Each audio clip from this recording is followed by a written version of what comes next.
కోరుకుంటున్నాము.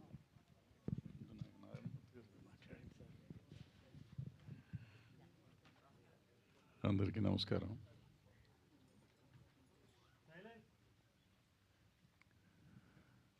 రామోజీరావు గారు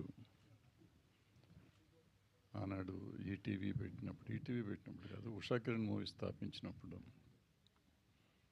అప్పటికే మేము సినిమాలు తీస్తాం. నేను, పోకూరు బాబురావు గారు, నారాయణమూర్తి గారు, మహేంద్ర గారు, ఇట్లా ఒక మాదిరి సినిమాలు చేస్తున్న బ్యాచ్ మేమే ఉండేవాళ్ళం అప్పట్లో.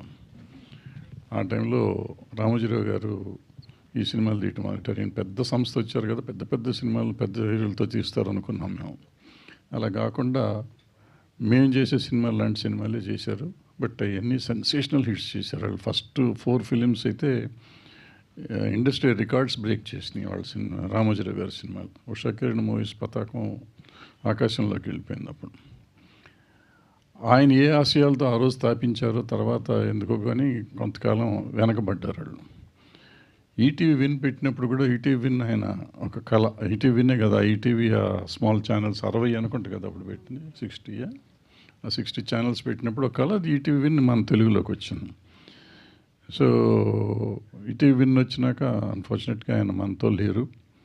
కానీ ఆయన ఆశయాన్ని ముందుకు తీసుకొచ్చి ఇవాళ ఈటీవీ విన్ను ఆ సినిమాలు తీసుకురావడం కాకుండా ఏదే రోజైతే ఉషా కిరణ్ మూవీ స్టార్ట్ చేసిన ఉద్దేశం ఉందో ఆ ఉద్దేశాన్ని వాళ్ళు ఈటీవీ విన్ను ఈ టీం అంతా కలిసి నిలబెట్టి ఆయన అక్కడ పైనుంచి డెఫినెట్గా ఆయన చాలా ఆనందిస్తూ ఉండుంటారు. నేను ఆపింది వీళ్ళు బాగా ముందుకు తీసుకెళ్తున్నారు అని అనుకుంటున్నాను. ఇవాళ చిన్న సినిమా తీయటం మాలాంటి వాళ్ళం అసలు నేనైతే మానేసా. 15 ఏళ్ళు నేను సినిమా తీసి మళ్ళీ ఇప్పుడు ఏదో ప్రయత్నం చేస్తున్నా. అది కూడా ఈ కుర్రాళ్ళంతా చేస్తున్న దీన్ని చూసి మనం వెనకబడిపోవటం ఎందుకు, మనం ముందుకు వద్దామనే ప్రయత్నం చేస్తున్నాం. ఆ ధైర్యాన్ని ఇచ్చింది ఈటీవీ విన్ను. ఆ ఈటీవీ విన్ అంటే దాని వెనకాల ఉన్న టీం అంతా. అంటే ఇవాళ చాలామంది రైటర్స్ లేరు, డైరెక్టర్స్ లేరు, కొత్త వాళ్ళు అంతా ఇబ్బంది పెడుతున్నారు అంటారు. మరి నిజంగా లేకపోతే ఇవాళ ఇన్ని అవార్డులు వచ్చిన సినిమాలు, ఇన్ని హిట్ అయిన సినిమాలు ఎక్కడి నుంచి వచ్చినాయి? ఈటీవీ విన్ నుంచి వచ్చినాయి. And smallest budgets. అంటే సినిమా ఇవాళ ఎలా పెరిగిపోయిందంటే బడ్జెట్ లేకపోతే సినిమా లేదు అనే పరిస్థితిలో ఉన్నప్పుడు ఈ చిన్న బడ్జెట్ ఇది ఈటీవీ విన్ కోసం తీసామనుకున్న సినిమాలు కూడా వాళ్ళ థియేటర్లోకి తీసుకొచ్చి 40 కోట్లు 50 కోట్లు సంపాదించే లెవెల్కి వచ్చినాయి. అంటే ఎంత ధైర్యాన్ని ఇచ్చారు సినిమా ఇండస్ట్రీకే కాదు, సినిమాలు కొత్తగా వచ్చే వాళ్ళందరికీ ఒక ధైర్యాన్ని ఇచ్చారు. సో ఆ ధైర్యంతో వాళ్ళ ఇండస్ట్రీ మళ్ళీ నిలబడుతుంది. మధ్యలో అయిపోయింది ఇండస్ట్రీ, ఇక సినిమా ఇండస్ట్రీ ఉండదు. పైగా ఇప్పుడు రేపు ఏఐ రాబోతుంది, ఇవాళ ఇంకేముండదు, ఇండస్ట్రీ ఉండదు. ఈ విఎఫ్ఎక్స్లు వచ్చినాయి, అవి వచ్చినాయి, ఇవి వచ్చినాయి, నాకు కంగారు పడుతున్న రోజుల్లో ఈ పిల్లలందరూ కలిసి నిజంగా ఇండస్ట్రీకి ఒక ధైర్యాన్ని ఇచ్చారు. ఇండస్ట్రీ కొత్తగా వచ్చే వాళ్ళకు ఒక ధైర్యాన్ని ఇచ్చారు. సో అలాంటి చేసిన ఈటీవీ విన్కి కంగ్రాచులేషన్స్ చెప్తూ, గద్దర్ గారు పేరు మీద ఈ అవార్డు స్టార్ట్ చేశారు. ఈ అవార్డ్స్ ఇచ్చినప్పుడు అసలు స్టేట్ అవార్డ్స్ అంటేనే ఒకప్పుడు చాలా బ్రహ్మాండంగా ఉండేవి. తర్వాత మధ్యకాలంలో కమర్షియల్ సినిమాలకి, ఏదో సినిమాలకి పెద్దవాళ్ళకే ఇస్తారు అనే ఒక నానుడి ఉండిపోయింది. కానీ ఈ సంవత్సరం అవార్డ్స్ చూస్తే హ్యాట్స్ ఆఫ్ టు జ్యూరీ. ఆ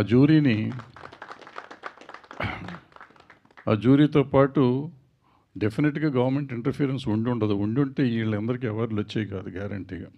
సో గవర్నమెంట్ని కూడా అభినందిస్తూ ఈ కొత్త కథలు తెప్పించి కొత్త ధైర్యం, నాకు ఆల్మోస్ట్ ఈ డైరెక్టర్లందరితో అవార్డ్స్ రాకముందే ప్రొడ్యూసర్లు డైరెక్టర్లతో కూడా నేను ఈ నితిన్కి ఫోన్ చేసి నెంబర్లు తీసుకుని రోజు మాట్లాడుతూ ఉండేవాడిని.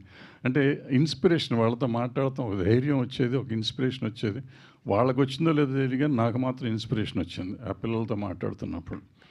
సో అందుకని ఇలాంటి సినిమాలు తీస్తున్న పిల్లలందరినీ ఎంకరేజ్ చేసిన ఈ పిల్లలు, వీళ్ళు కూడా పిల్లలే, పెద్దవాళ్ళుగా సాయి నితిన్ ఇంకా పిల్లలే, ఇంకా పెద్దవాళ్ళు అయ్యామనుకుంటున్నారో తెలియదు నాకు.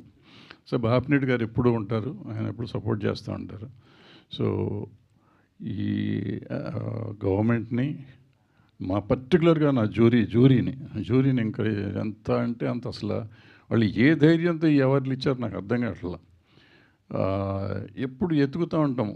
నేనైతే పర్టికులర్గా ఎప్పుడు ఒక మైక్ పట్టుకుని ఎప్పుడు ఎవరిని తిడదామా అని ట్రై చేస్తూ ఉంటాను నేను. అటువంటిది కూర్చొని దిల్ రాజు పక్కనే కూర్చున్నాను, నేను అనౌన్స్ చేస్తున్నంతసేపు లిస్ట్ చెక్ చేస్తున్నా, ఇప్పుడు ఏది ఈ అవార్డుకి తిడదాం, ఈ అవార్డుకి తిడదాం, తిడటానికి ఛాన్స్ ఇవ్వలేదు ఆయన. అలా అద్భుతమైన అవార్డులు ఇచ్చారు.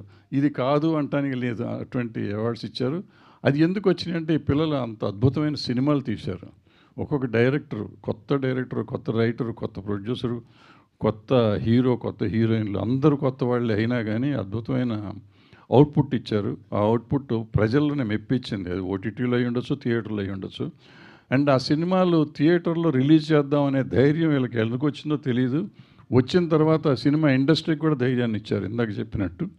సో వీళ్ళందరినీ అభినందిస్తూ సెలవు తీసుకున్నాను. Thank you. Thank you Bharadwaj garu. Thank you.